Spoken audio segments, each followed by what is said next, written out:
This is the exact system to give you confidence without using alcohol.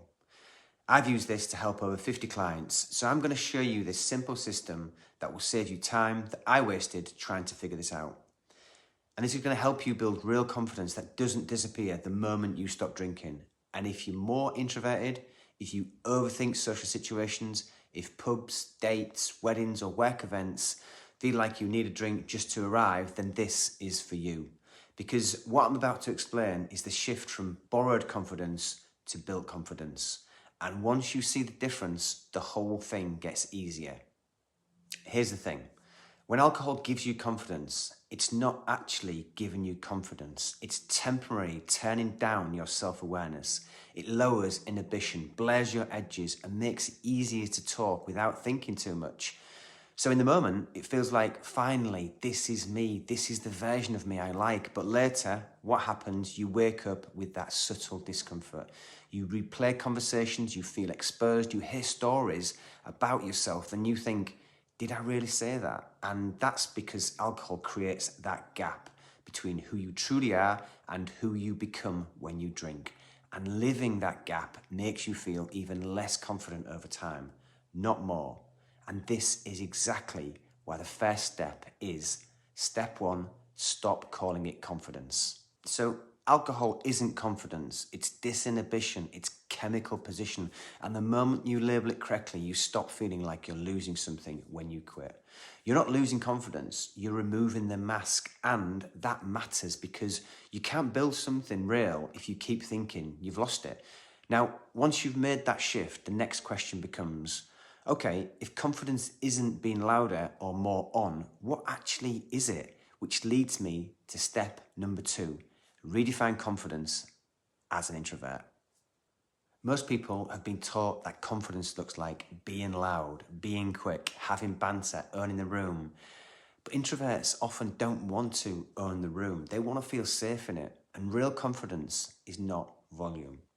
It's self-acceptance. Some of the most confident people you'll ever meet are the quietest. They speak less, but what they have to say has weight. They don't perform, they're grounded. So step 2 is learning. You don't need to be extroverted. You need to become solid in who you already are. And once you redefine confidence this way, you're going to notice something important. The main thing you're afraid of isn't actually being quiet. It's the feeling in your body, the nerves. So now we tackle that directly. And this leads me to step number 3. Train your nervous system instead of numbing it. And this is where most people think they're failing. They say, but I'm nervous, I feel awkward, I don't know what to do with myself. And I always tell them, good, that's normal. If you walk into a room full of strangers and your body feels tense, that's normal. That's your nervous system doing its job correctly. Alcohol numbs that response, but confidence trains it. And here's the rule. If you stay in the room sober long enough, your nervous system settles, usually within 15 to 20 minutes. So instead of drinking to remove those nerves, you build proof that you can handle this. And every time you do, you rewire your brain. Now, here's the next piece, and this is a big one. So when you stop drinking, people often feel like they've lost their social identity, like, who am I at parties now? And this nicely leads me into step number 4, which is build a new identity you can trust. A lot of people don't realise how much their identity became the funny one after 2 drinks, the relaxed one with a pint, the confident one on a night out. So when alcohol goes, it feels like there's a blank space. And if you don't fill that space intentionally, you end up romanticising the old version of yourself. So step 4 is about building a new identity, one that creates confidence from the inside out. And for many people, this looks like keeping promises to yourself, taking care of your body, getting fitter and stronger, dressing in a way that feels like you, getting your sleep back, doing things that give you self-respect. Because confidence doesn't come from hype, it comes from self-trust.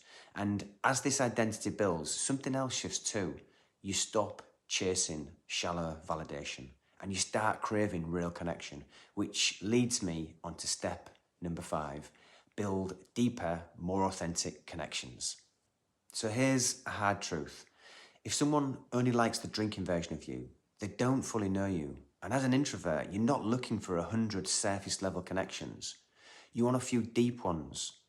So when you go sober, relationships change. Some fade, and that's painful, but it's honest. But the ones that remain, or the ones that you build next, they're based on authenticity. And there's something else that happens too. When you're sober around drunk people, you see it clearly. Slurring, fake confidence, loudness that isn't grounded, people trying to prove themselves. And instead of feeling like you're missing out, you start feeling grateful. You're free. And that's when sobriety becomes a superpower. So that's the system. Number 1, stop calling alcohol confidence. Number 2, redefine confidence for introverts. Number 3, train your nervous system. Number 4, build an identity you can trust. And number 5, build deeper connections. And if you take nothing else from this video, take this. You don't need to be louder. You don't need to be someone else. You just need to stop outsourcing your confidence to a substance. So let me know in the comments below which step feels hardest for you right now. And if you're on this journey already 30 days, 100 days, a year, I'd love to hear what's changed for you. And if you want to see how to navigate your first alcohol-free holiday with confidence, click where shown on the screen now. Thanks for watching, and I'll see you in the next one.